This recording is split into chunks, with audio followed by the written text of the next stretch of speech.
Isan'ny olana iray sedrain'ny Paramed avy amin'ny faritra tonga eto Antananarivo ny tsy fananana toerana ivantanana.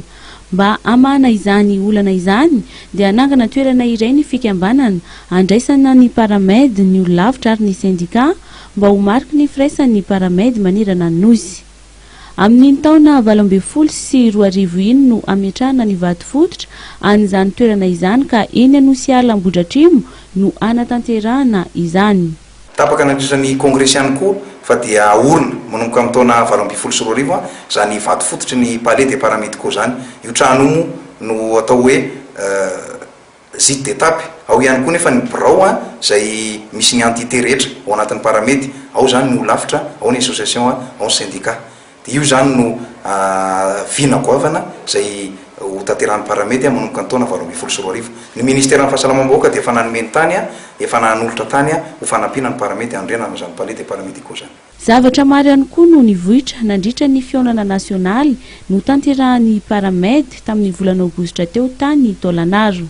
Ny lahadinika moa dia nefa tamina fanapahan-kevitra goavana zay noraisin'ny mpizaika nandritra zany kongresy zany dia ny ansoavo atao amin'ny fitondram-panjakana sy ireo rasamangaika manam-pahefana manerana Madagasikara ny iarovana ny Paramed zay manatotosan'ny asany.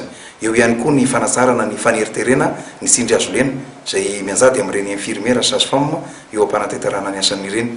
Anisan'ny nivoatra tamin'izany ihany koa ny fanamafisatra ny vokatry ny koloky zay natao tao Sirabe dia ny fandraisana tanana ny fanofanana an'ireo Paramed zandry zay solofo dimbiniala iarahana amin'ireo ministère am-pampiofana dia misy ny antsoina hoe conseil supérieur des paramédicaux zay solotenan'ny Paramed hidinika miaraka amin'ny anjerimanontolo amin'izay fanasarana ny fanofanana ny Paramed izay. Tsara ho marihana fa ny Paramed zay pilier ny ministère ny fahasalamana zay miparitakeran'ny Madagasikara dia miara-miasa tanteraka amin'ny ministère ny fahasalamam-bahoaka amin'ny fitondram-panjakana zay mijoro amin'ilay fametrahana ny antsoina hoe dialogue social.